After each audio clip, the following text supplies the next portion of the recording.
আসসালামু আলাইকুম ওরহমতুল্লাহি বরকাত। আলহামদুলিল্লাহ ওসসালাতু ওয়াসসালামু আলা রাসূলিল্লাহি আম্মা বা'দ। প্রিয় দর্শক, আপনাদের সবাইকে অনেক অনেক মোবারকবাদ জানিয়ে শুরু করছি মাহে রমজানকে কেন্দ্র করে আমাদের এই নিয়মিত আয়োজন। আপনারা দেখছেন আল আরাফা ইসলামী ব্যাংক পিএলসি নিবেদিত আলোর পথে। আলহামদুলিল্লাহ, এমন একটি মাস আল্লাহ তাআলা আমাদেরকে দান করেছেন যে মাসকে ইবাদতের মৌসুম বলা হয়েছে, যে মাস মহান রবের সান্নিধ্য অর্জন করার একটা মাধ্যম হিসেবে এসেছে, যেই মাস স্রষ্টা আর সৃষ্টির সেতু বন্ধন হিসেবে কাজ করছে। প্রিয় দর্শক, সেই রমজান মাসেই আল্লাহ তাআলা আমাদেরকে ভালো রেখেছেন, সিয়াম সাধনা করার তৌফিক দান করেছেন। এই জন্য মহান রবের কাছে আমরা কৃতজ্ঞতা আদায় করছি। একটু আগে যে কথা বলছিলাম, যে মাসটি আমাদের মালিকের সাথে, অর্থাৎ মালিক আর বান্দার একটা সম্পর্কের সেতুবন্ধন তৈরি করছে, আজকে এই বিষয়টা নিয়ে আমরা কিছু কথা শুনতে চাই। আর এই বিষয়ে কথা বলবার জন্য আমাদের মাঝে উপস্থিত হয়েছেন বিশিষ্ট ইসলামী চিন্তাবিদ, মিডিয়া ব্যক্তিত্ব, তরুণ ইসলামিক স্কলার, জনপ্রিয় ব্যক্তি মোহতারাম গাজী সানাউল্লাহ হাফিজাহুল্লাহ। আল্লাহ সুবহানাহু ওয়া তাআলা আমাদের এই মোহতারামকে হায়াতে তাইয়্যিবা দান করুন এবং তাকে সম্মানিত করুন, আমিন। আসসালামু আলাইকুম ওয়া রাহমাতুল্লাহি ওয়া বারাকাতুহু। ওয়ালাইকুম আসসালাম ওয়া রাহমাতুল্লাহি ওয়া বারাকাতুহু। হাইয়াকাল্লাহ, অনেক অনেক মুবারকবাদ জানাচ্ছি আপনাকে। আল্লাহুম্মা আমিন। আলহামদুলিল্লাহ, সবসময় আপনার সাথে ক্যামেরার ভিতরে এবং বাইরে দেখা হলে ভালো লাগে। বারাকাল্লাহ। আল্লাহ তাআলা আপনার হায়াতে বারাকা দান করুন আল্লাহুম্মা এবং দ্বীনি খেদমতে আমাদেরকে দীর্ঘ সময় পর্যন্ত সুস্থতার সাথে আল্লাহ তাআলা কাজ করার তৌফিক দান করুন। আল্লাহুম্মা আমিন। অনেক অনেক ধন্যবাদ আপনাকে। আমরা আজকে আপনার কাছ থেকে কিছু গুরুত্বপূর্ণ নসিহা শুনতে চাই। সেটা হলো যে এমন একটি মাস, একটি ইবাদতের মাস আমরা পেয়েছি, যে ইবাদতের মাধ্যমে আমরা আমাদের মালিকের সান্নিধ্য অর্জন করার একটা প্রয়াস পেয়েছি। এ সম্পর্কে যদি কিছু বলেন।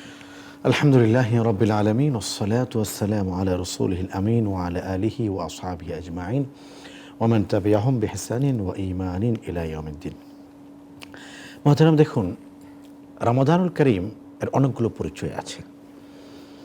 রমাদান আমাদের জীবন চলার পথকে পরিবর্তন করে। আমরা বলি না যে রমজান হলো জীবন পরিবর্তনের মাস। এটা কিন্তু দেখা যায়, কিছু পরিবর্তন মানুষের দেখা যায়। একজন মানুষ মুটিয়ে যাচ্ছেন, দেখা যাচ্ছে। একজন মানুষ ফর্সা হচ্ছেন, দেখা যাচ্ছে। আমাদের বাচ্চারা বাড়ন্ত হচ্ছে, দেখা যাচ্ছে। কিছু উন্নতি আছে যেটা চোখে পড়ে না, নলেজ, এটা খুব জ্ঞানী হচ্ছে, বডি দেখলে বোঝা যায় না। একটা মানুষ খুব ভালো আছেন, আনন্দে আছেন, তার দিন খুব ভালো যাচ্ছে, তার অপকাঠামো দেখলে এটা বোঝা যায়। রমাদানের পরিবর্তনটা চোখে পড়ার মতো। কেমন সেটা? যে মানুষটা, আল্লাহ ক্ষমা করুক, যিনি কখনো ফজর পড়তেন না, ঘুম থেকে উঠতেন সকাল 8টায়, একেবারে পিছন সারির এই মুসল্লিটাও রমাদানের ঠিকই তিনি 3:30টায় 4টায় উঠে পড়ছেন। আমি আপনার মসজিদের কথা জানি, প্রায় 1010 লোক সেখানে নামাজ পড়েন। যিনি একেবারে মসজিদ থেকে 1 কিলোমিটার দূরে দাঁড়িয়েছেন, একেবারে সবার শেষে আসবেন এবং সবার আগে চলে যাবেন, এই মানুষটা কিন্তু ভোর 4টায় উঠছে এবং তার গাফেল মনে, গাফলতে ডুবে থাকা মনেও একটু আলো উকে দেয়, একটু দাঁড়াও না তাহাজ্জুদে। সেও যায়, নামাজটা বিছিয়ে দাঁড়ায়। হয়তো মা ধমকাচ্ছেন, সেহরির সময় চলে গেল, এখনও উঠছিস না, এখনও এই না সেই না। এই মানুষটাও নামাজে দাঁড়াচ্ছে, সেও বলছে যে আমি এটা খাবো সেহরিতে। মানে এবাদতের প্রতি মনোযোগ এবং আকর্ষণ রমজানে পিছিয়ে পড়া মুমিনকেও এগিয়ে দেয়। এই পরিবর্তনটা চোখে পড়ে। যে মানুষটি অন্য কোনো সময় নামাজ পড়তো না, রমাদানের টাইমে চিন্তা করে রোজা যেহেতু রেখেছি, নামাজটা কেন পড়বো না, সেহরি খেয়ে শুয়ে পড়ে না, মসজিদে আসে, ফজরে শামিল হয়, দুপুরে আবার তার রোজা তাকে টেনে সলাতে নিয়ে আসে, আসরে নিয়ে আসে, মাগরিবে চিন্তা করে সারাদিন রোজা রাখলাম, কেন নামাজটা পড়বো না, মাগরিবের সালাতে শামিল হচ্ছে। সারাদিনের ক্লান্তির পরে আবার 20 রাকাত তারাবিতে তার ইমান, তার সিয়াম, তার কোরআন, তার ইমানের অনুভব তাকে আবার কাতারে শামিল করছে। তার মানে হলো রমাদানের পরিবর্তনটা আমরা দেখি, এটা প্রকাশ্য পরিবর্তন, দেখা যায় এমন পরিবর্তন, চোখে পড়ে এমন পরিবর্তন, অথবা পরিবর্তিত হয় মানুষ, এমন একটি মাস হলো রমাদান। আরেকটি পরিবর্তন হলো রমাদান মানুষকে মুত্তাকি বানায়। আল্লাহর প্রতি আমাদের ঈমানটা কোন জায়গাটায়? আল্লাহ আমাকে খাওয়াচ্ছেন, এটা আমি বুঝলেও আল্লাহ আমাকে খাওয়াবেন, না বুঝলেও আমাকে খাওয়াবেন। রব্বুল আলামিন গোটা পৃথিবীর সমস্ত মানুষের একমাত্র সৃষ্টিকর্তা। তিনি কাফেরকেও খাওয়াচ্ছেন, মুশরিককেও খাওয়াচ্ছেন, নাস্তিককে খাওয়াচ্ছেন। সকাল সন্ধ্যা আল্লাহর নাফরমানি যে করে যাচ্ছে প্রকাশ্যভাবে, তার রিজিকটাও আল্লাহ তাআলাই দিচ্ছেন। আল্লাহ তাআলা রিজিক দিচ্ছেন। পাওয়ারটা হলো যে আমি আল্লাহকে দেখিনি, কিন্তু আমি বিশ্বাস করি আল্লাহ এক, তিনি অদ্বিতীয়। কুল হুয়াল্লাহু আহাদ আল্লাহুস সামাদ লাম ইয়ালিদ ওয়া লাম ইউলাদ ওয়া লাম ইয়াকুল লাহু কুফুয়ান আহাদ। আমি আল্লাহকে চোখে দেখিনি, কিন্তু বিশ্বাস করি আল্লাহু লা ইলাহা ইল্লা হুয়াল হাইয়ুল কাইয়্যুম লা তাখুযুহু সিনাতুন ওয়া লা নাওম লাহু মা ফিস সামাওয়াতি ওয়া মা ফিল আরদ মান যাল্লাযী ইয়াশফাউ ইনদাহু ইল্লা বিইজনিহি ইয়ালামু মা বাইনা আইদিহিম ওয়া মা খালফাহুম। আমি বিশ্বাস করি সবকিছু। এইটা হলো বান্দার সাথে তার আব্দের, প্রভুর সাথে তার দাসের, সৃষ্টিকর্তার সাথে তার সৃষ্টির সম্পর্কের সেতুবন্ধন। আল্লাহকে দেখিনি, বিশ্বাস করে আল্লাহ আছেন। জান্নাত দেখিনি, বিশ্বাস করি জান্নাত আছে। জাহান্নাম দেখিনি, জাহান্নামের ভয় প্রকম্পিত হয়ে উঠি, কুঁকড়ে উঠি, জান্নাতের আশায় আশান্বিত হয়ে উঠি। আমরা বলি রমাদান হলো তাকওয়ার মাস, নিঃসন্দেহে। রমাদান হলো ক্ষুধা ভীতির মাস, নিঃসন্দেহে। ক্ষুধা ভীতির সাথে আরেকটা বাক্য হলো আল্লাহর নৈকট্যশীল হওয়ার মাসও মাহে রমাদান। যদি শুধু ভয় আমার কাজ করে, তাহলে আমি তো কুঁকড়ে যাব। সূরা ওয়াকিয়ার মাধ্যমে আমি ভয়ে পেয়ে যাচ্ছি। এর আগে রব্বুল আলামিন রহমতের কথা বলেছেন। আর রহমান আল্লামাল কুরআন খলাকাল ইনসান আল্লামাহুল বায়ান, লম্বা আলোচনা করে বারবার বলছেন ফাবি আইয়ি আলাই রাব্বিকুমা তুকাজ্জিবান। বান্দা আশার সাগরে বান্দাকে ভাসিয়ে দিচ্ছেন, আশার সমুদ্রে বান্দা ঝাঁপাচ্ছে, সে ডুবছে, ভাসছে আশার সাগরে। আশার সাগরেই যেন বান্দা হারিয়ে না যায়, এই জন্য আবার বান্দাকে সতর্ক করেছেন ইজা ওয়াকাতিল ওয়াকিয়া লাইসা লিওয়াকাতিহা কাযিবা। কিয়ামতের ভয়ঙ্কর বিভীষিকাময় কথা বলে বান্দার অন্তরে ভয় জাগ্রত করেছেন। হযরত ওমর তো চমৎকার বলেছেন, আমার আশাটা তুমি জানতে চাও? আমার আশাটা তো এমন যে গোটা পৃথিবীর সকল মানুষকে আল্লাহ তাআলা ক্ষমা করবেন না, একজনকে ক্ষমা করবেন। আমি ওমর ইবনে খাত্তাব, সেই আশান্বিত মানুষটা। আমার ভয়টা যদি জানতে চাও, আমি এতটা ভীত, এতটা ভয় আমার হৃদয়ে কাজ করে যে রব্বুল আলামিন হয়তো সবাইকে ক্ষমা করে দিবেন, একজনকে পাকড়াও করবেন। আমি যে এতটা ভয় পাই, না জেনে সেই জন্য আমি হয়ে যাই। এই জন্য হযরত হুযায়ফা ইবনুল ইয়ামান রাদিয়াল্লাহু তাআলা আনহু, যার কাছে নবীজি অত্যন্ত গোপনীয় কথাগুলি বলতেন, তার কাছে কি হযরত আমিরুল মুমিনিন যিনি আল ফারিক বাইনাল হক্কি ওয়াল বাতিল, যিনি নবীজির অত্যন্ত ঘনিষ্ঠতম সহচর, যিনি ইসলামের দ্বিতীয় খলিফা, যার কথার উপর ভিত্তি করে আল্লাহ রাব্বুল আলামিন আসমান থেকে ওহী নাযিল করেছেন, সেই মানুষটা কাতর হয়ে বলতো, হুযায়ফা মুনাফিকের তালিকায় কি আমার নামটা আছে? কত আল্লাহর প্রতি ভয় তার অন্তরে জাগ্রত ছিল। হযরত হুযায়ফা ইবনুল ইয়ামান তিনি বলতেন যে না, আপনার নাম তো কখনই থাকার কথা নয়, তবু একটু বলে দাও, আমি যেন নিশ্চিত হই।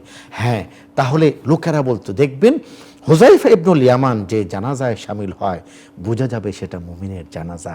আর যেই জানাজায় সে শামিল হয় না, বোঝা যাবে সেটা মুনাফিকের জানাজা। কতটা ভয় আর আতঙ্কগ্রস্ত থাকলে, আশা এবং ভয়ের কতটা দোলাচলে থাকলে হযরত ওমর রাদিয়াল্লাহু তাআলা আনহু হুযায়ফা ইবনুল ইয়ামানের কাছে গিয়ে আকুতি জানাতেন। সুতরাং বোঝা যায় রমজান আমাদের মধ্যে আশা জাগায়, আবার রমজান আমাদের মধ্যে ভয় জাগায়। আশা কোনটা? যেই রমাদান আল্লাহ তাআলা আমাদেরকে দিলেন, এর মানে হলো আল্লাহ আমাকে ক্ষমা করবেন বলেই রমাদান দিয়েছেন। ভয় কোনটা? কথা শুনবো ইনশাআল্লাহ তাআলা। আলহামদুলিল্লাহ। প্রিয় দর্শক, অসাধারণ একটি কথা তিনি বলছেন, যে শেষ কথাটি ছিল রমাদান আমাদের মাঝে আশা জাগায়। যেই আশা, যেই রমাদানের মাধ্যমে আমি জান্নাতে যাবার যে পথ আল্লাহ তাআলা আমার জন্য তৈরি করে দিতে চাচ্ছেন বা দিয়ে দিয়েছেন, কিন্তু সেই পথে কি আমি হাঁটতে পারছি? এ প্রসঙ্গে আরও কথা শুনবো ইনশাআল্লাহ তাআলা বিরতির পর। আপনারা দেখছেন আল আরাফা ইসলামী ব্যাংক পিএলসি নিবেদিত আলোর পথে। আমাদের সাথেই থাকুন।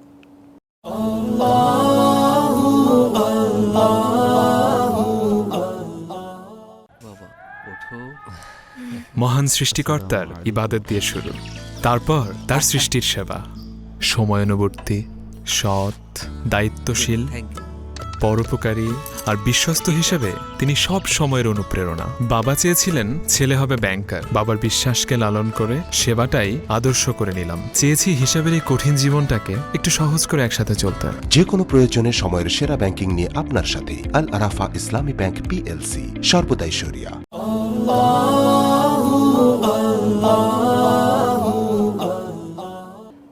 বিরতির পর আপনাদের সবাইকে সাদর আমন্ত্রণ জানাচ্ছি। প্রিয় দর্শক, আপনারা দেখছেন আল আরাফা ইসলামী ব্যাংক পিএলসি নিবেদিত আলোর পথে। আলহামদুলিল্লাহ, আমরা আজকের পর্বে রমজান কিভাবে আমাদের হৃদয়ে আশা জাগাচ্ছে, আবার কিভাবে আমাদের মনে সেই ভয় জাগাচ্ছে যে আমি যেন বেশি আশান্বিত হয়ে অবহেলা না করি, সে প্রসঙ্গে মোহতারাম গাজী সানাউল্লাহ রহমানী কথা বলছিলেন। মহতারাম, দেখুন, রমাদান আমাদের মধ্যে আশার উদ্রেক করে, আমাদের গাফলাতের অন্তরে উজ্জীবনী শক্তি জাগ্রত করে, পিছিয়ে পড়া মানুষগুলোকে দ্বীনের দিকে এগিয়ে দেয়, ঈমানের দিকে এগিয়ে দেয়, বিশ্বাসের নতুন এক চেতনা আমাদের উজ্জীবিত করে। আল্লাহকে দেখিনি, আল্লাহকে ভয় করি। এর প্রমাণ হলো আমি রোজা রাখছি। কে আমাকে বারণ করেছে খেতে? পৃথিবীর কোনো শক্তি আমাকে বারণ করেনি। পৃথিবীর সমস্ত মানুষকে না দেখিয়ে আমি খেতে পারবো, কাউকে না বুঝিয়ে আমি পান করতে পারবো। এমনটা হচ্ছে, যিনি খাচ্ছেন তিনি আল্লাহর ভয় তার মধ্যে কাজ করছে না। যিনি পান করছেন রমজানে, আছে এমন মানুষ আমাদের আশেপাশে, তিনি পান কেন করছেন? ওই আল্লাহর ভয়টা তাকে পাহারা দিচ্ছে না। মানুষ সিসিটিভিকে ভয় পায়। পৃথিবীর সবচেয়ে বড় এবং সবচেয়ে পুরনো সিসিটিভি তো আমাদের দুই কাঁধে ফিট করা আছে। দুই কাঁধে দুজন ফেরেশতা, তারা লিখছেন সার্বক্ষণিক, তারা দেখছেন। এই জন্য আশাটা কোনটা? যে আশা আমি রমজানে রোজা রাখছি। আশা কোনটা? আমি রমজানে সারাদিন খাবার থেকে বিরত থাকছি। আশা কোনটা? আমি রমজানে সারাদিন পানীয় থেকে বিরত থাকছি। যেটা আমার জন্য সারা বছর হালাল ছিল, সেটা আমার রমজান আমার জন্য হারাম হয়ে গেল দিনের বেলা, আমি তার কাছেও যাচ্ছি না। আর ভয় কোনটা? আল্লাহ কি আমার এই রোজাটা কবুল করছেন? এই ভয় আমার অন্তরে জাগ্রত হতে হবে। এই আশার সাথে ভয় যদি থাকে, তাহলেই তো রব্বুল আলামিন রমাদানুল করিম যখন শেষ হবে তখন তিনি সবাইকে পুরস্কার দিবেন। ঈদুল ফিতর এত আনন্দের দিন, ঈদুল ফিতর এত উৎসবের দিন, ঈদুল ফিতর এত প্রতিদান পাওয়ার দিন। হ্যাঁ, ঈদুল ফিতরে সবাই যাবে, সবাই পুরস্কার পাবে না। রাসূলুল্লাহ সাল্লাল্লাহু আলাইহি ওয়াসাল্লাম বলেছেন, ঈদের দিন এটা এত আনন্দের দিন যে ফেরেশতারা তোমাদের সাথে মুসাফা করে। কেন? আমরা বড় আলেম দেখলে মুসাফা করি, বুজুর্গ প্রাণ মানুষ দেখলে তার হাতের সাথে হাতটা মেলাতে চাই, বড় কাউকে দেখলে তার সাথে একটু কথা বলতে চাই, তিনি আমাকে একটু দেখেন, তার হাতটাকে আমি স্পর্শ করতে পারি। কেন? তার মর্যাদার কারণে। রাসূলুল্লাহ সাল্লাল্লাহু আলাইহি ওয়াসাল্লাম বলেছেন, ঈদুল ফিতরের দিন আল্লাহ তাআলা যে সমস্ত বান্দাকে ক্ষমা করে দেন, তার মর্যাদা এত উচ্চাসীন হয়, ফেরেশতারা তাদের সাথে মুসাফা করে, আমরা সেই মুসাফার টের পাই না। প্রতিদিন নামাজেও তো ফেরেশতারা আমাদের সাথে পড়ছে, আসসালামু আলাইকুম ওয়া রাহমাতুল্লাহ ডানে বলছি, আসসালামু আলাইকুম ওয়া রাহমাতুল্লাহ বায়ে বলছি। ফেরেশতারা আছে আমাদের সাথে, আমরা তাদেরকে অনুভব করতে পারছি না। ঈদের দিনও তারা আমাদের সাথে আছে।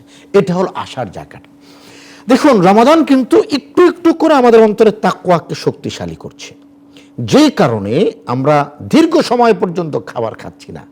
এই তাকওয়ার একটা এফেক্ট আছে, একটা প্রতিচ্ছায়া আছে, একটা প্রতিবিম্ব আছে, একটা প্রতিচ্ছবি আছে। সেটা কোনটা?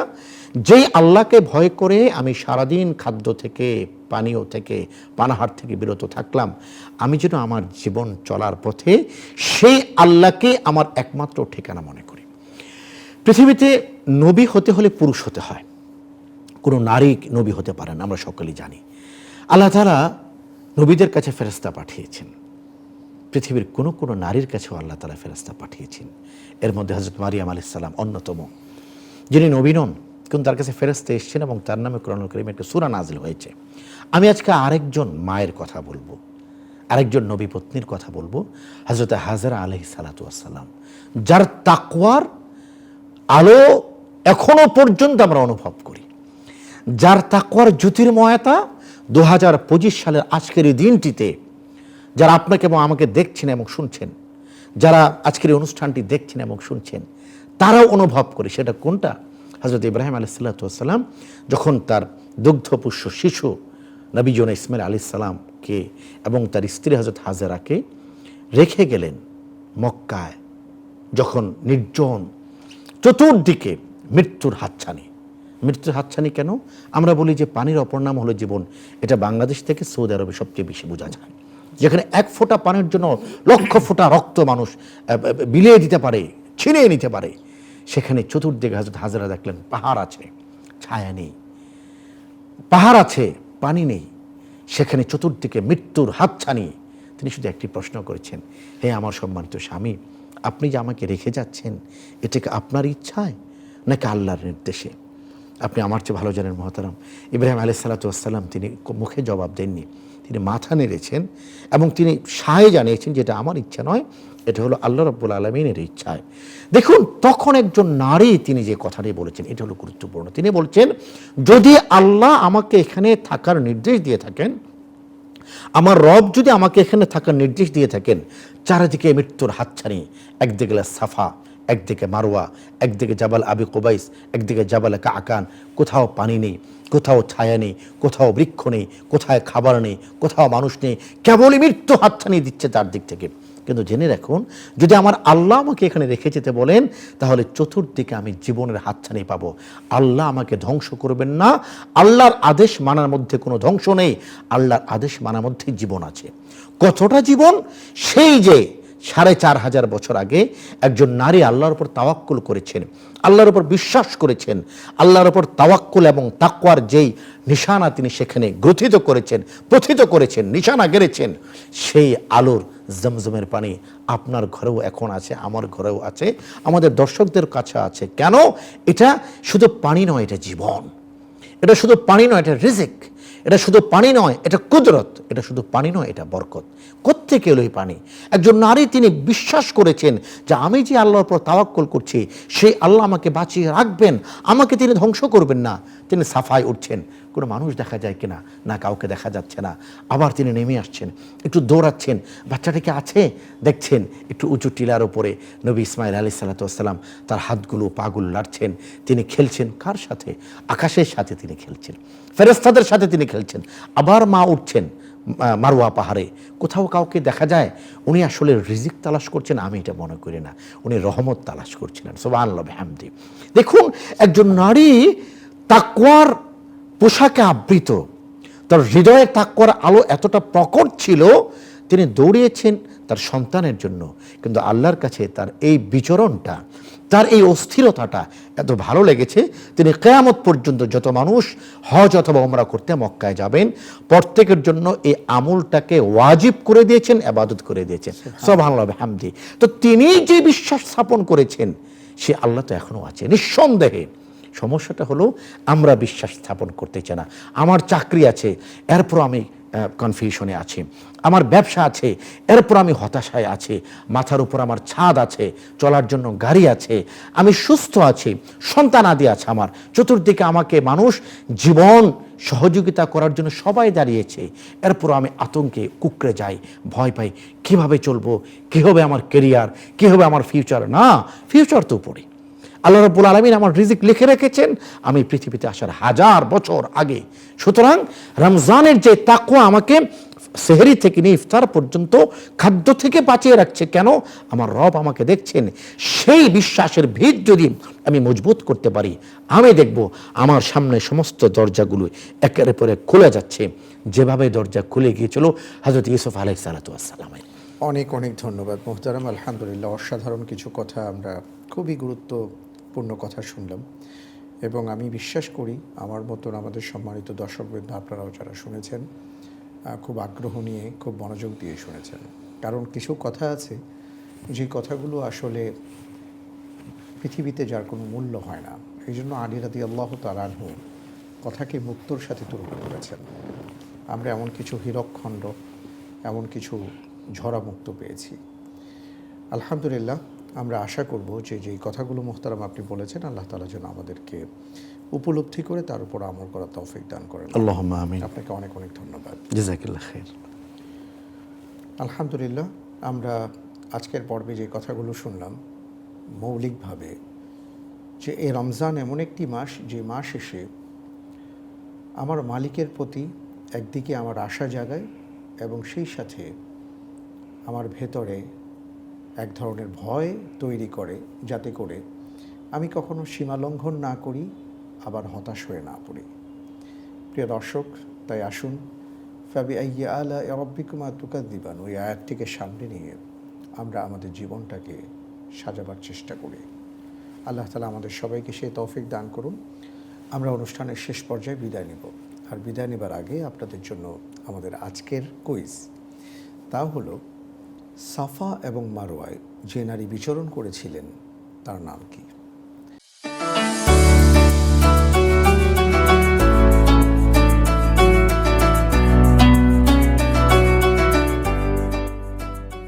আজকের পর্বটি আপনি ভালো করে দেখলে উত্তর খুঁজে পাবেন ইনশাআল্লাহ, আর উত্তরটি লিখে আমাদের ইনবক্সে সাবমিট করে দিন। ইনশাআল্লাহ আমরা লটারির মাধ্যমে যে কোনো একজনকে বিজয়ী ঘোষণা করব এবং তার জন্য থাকছে আল আরাফা ইসলামী ব্যাংক পিএলসি সৌজন্য উপহার। আজ তাহলে এ পর্যন্ত। আর আমাদের এই আয়োজনের শেষে আরেকটি চমৎকার আয়োজন রয়েছে বিশ্বজুড়ে মসজিদ, আপনারা দেখবেন প্রত্যাশা করছি। আগামীকাল ঠিক একই সময় আবার দেখা হবে। আল্লাহ হাফেজ। আসসালামু আলাইকুম ওয়া রাহমাতুল্লাহি ওয়া বারাকাতুহু।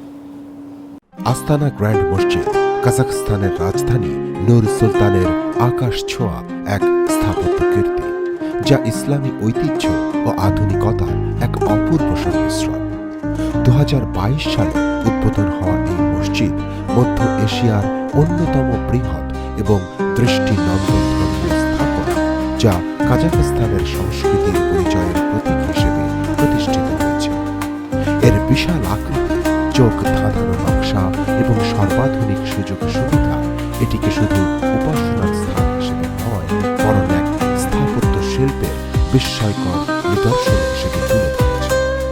এই মসজিদের নির্মাণ কাজ শুরু হয়েছিল 2019 সালে, কাজাখস্তানের স্বাধীনতার 30তম বার্ষিকী উদযাপনের অংশ হিসেবে। এটি মূলত প্রথম প্রেসিডেন্ট নূর সুলতান নাজারবায়েভের পরিকল্পনায় বাস্তবায়িত হয়, যার লক্ষ্য ছিল দেশটির ধর্মীয় সম্প্রীতি ও সাংস্কৃতিক উন্নয়নের প্রচার। আন্তর্জাতিক ও স্থানীয় স্থপতিদের সম্মিলিত প্রচেষ্টায় গড়ে ওঠা এই স্থাপনাটি একাধারে ঐতিহ্যবাহী ও সমসাময়িক ডিজাইনের অসাধারণ মেলবন্ধন। এই মসজিদের গম্বুজ, মিনার, নামাজের হল এবং বিস্তৃত চত্বর এক অনন্য স্থাপত্য শৈলীর উদাহরণ। এর কেন্দ্রীয় গম্বুজের ব্যাস 62 মিটার এবং উচ্চতা 83 মিটার, যা বিশ্বের অন্যতম বৃহৎ গম্বুজগুলোর মধ্যে একটি। গম্বুজের সোনালী আভা, জ্যামিতিক নকশা ও ক্যালিগ্রাফির সূক্ষ্ম কাজ একে এক রাজকীয় রূপ দিয়েছে। মসজিদের চারপাশে দাঁড়িয়ে থাকা 4টি সুউচ্চ মিনার, যার প্রতিটির উচ্চতা 130 মিটার, আকাশের দিকে হাত বাড়িয়ে যেন আধ্যাত্মিকতার বার্তা বহন করে। প্রতিটি মিনার ইসলামী স্থাপত্যের ঐতিহ্যকে ধরে রেখেছে, যেখানে জটিল নকশার মাধ্যমে প্রতিফলিত হয়েছে কাজাখ এবং ইসলামী শিল্পরীতি। প্রধান নামাজ ঘরটি এতটাই বিস্তৃত যে এটি একসঙ্গে 35,000 মুসল্লির জন্য নামাজ আদায়ের সুযোগ করে দেয়। এই বিশাল জায়গাটিতে কোনো কলাম নেই, ফলে ভেতরের পরিবেশ খোলা এবং দৃশ্যত এক প্রশান্তিময় আনন্দ তৈরি করেছে। মেহরাবের অলঙ্করণ, দেয়ালে উৎকীর্ণ কোরআনের আয়াত এবং সোনালী ও মার্বেলের সমৃদ্ধ ব্যবহার আভ্যন্তরীণ সৌন্দর্যকে এক অনন্য উচ্চতায় নিয়ে গেছে। আলোর বুদ্ধিদীপ্ত বিন্যাস এবং শব্দ প্রতিফলনের নিখুঁত পরিকল্পনা নিশ্চিত করে যে ইমামের কণ্ঠ যেন মসজিদের প্রতিটি কোণে স্পষ্টভাবে পৌঁছায়। এছাড়াও মসজিদের বিস্তৃত চত্বরে আরো 15,000 মানুষের জন্য নামাজের ব্যবস্থা রয়েছে। এর মাঝখানে আছে একটি শীতল ঝর্ণা, যা শান্তির এক বিশেষ অনুভূতি সৃষ্টি করে। পুরো চত্বরের নকশা এমনভাবে সাজানো হয়েছে যেন ইসলামী স্থাপত্যের ভারসাম্য ও সৌন্দর্যের পরিচালক হয়ে ওঠে। মসজিদের প্রতিটি অংশেই রয়েছে ক্যালিগ্রাফি, জ্যামিতিক প্যাটার্ন এবং ঐতিহ্যবাহী ফুলের নকশার সমৃদ্ধ ব্যবহার, যা কাজাখ সংস্কৃতির সঙ্গে ইসলামী শিল্পকলার এক অপূর্ব সংযোগ স্থাপন করেছে। ধর্মীয় শিক্ষা, সাংস্কৃতিক সমাবেশ এবং আন্তঃধর্মীয় সংলাপের কেন্দ্র হিসেবে মসজিদটির ভূমিকা অত্যন্ত গুরুত্বপূর্ণ। ইসলামের বিশেষ দিনগুলোতে এখানে হাজার হাজার মানুষ জমায়েত হয়, একসঙ্গে ইবাদত করে, ভাগ করে নেয় শান্তির বার্তা। আস্তানা গ্র্যান্ড মসজিদ কাজাখস্তানের ইসলামী ঐতিহ্য ও আধুনিক দৃষ্টিভঙ্গির এক অনন্য প্রতিচ্ছবি। এর স্থাপত্য, সাংস্কৃতিক গুরুত্ব এবং আধুনিক স্থাপত্য শৈলীর অপূর্ব সমন্বয় এটিকে আন্তর্জাতিক পর্যায়ে বিশেষ মর্যাদা এনে দিয়েছে। মসজিদটিতে রয়েছে বিশাল গ্রন্থাগার, ইসলামী গবেষণা কেন্দ্র, সম্মেলন কক্ষ এবং দর্শনার্থীদের জন্য তথ্যকেন্দ্র।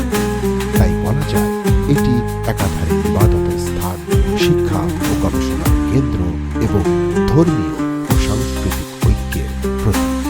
যে কেউ এই মসজিদে পা রাখলে মোহিত না হয়ে পারে না। এটি ইতিহাস, বিশ্বাস, নান্দনিকতা ও উন্নয়নের এক অনবদ্য উপাখ্যান। এখানে আসলে অনুভব করা যায় ইসলামের সৌন্দর্য, কাজাখ আতিথেয়তা এবং ঐতিহ্য ও আধুনিকতার অপূর্ব সংমিশ্রণ। এটি এমন এক নিদর্শন যেখানে অতীতের শিকড় ও ভবিষ্যতের স্বপ্ন একই সঙ্গে মিশে আছে, যা বিশ্ববাসীকে মুগ্ধ করে রাখবে বহু যুগ ধরে।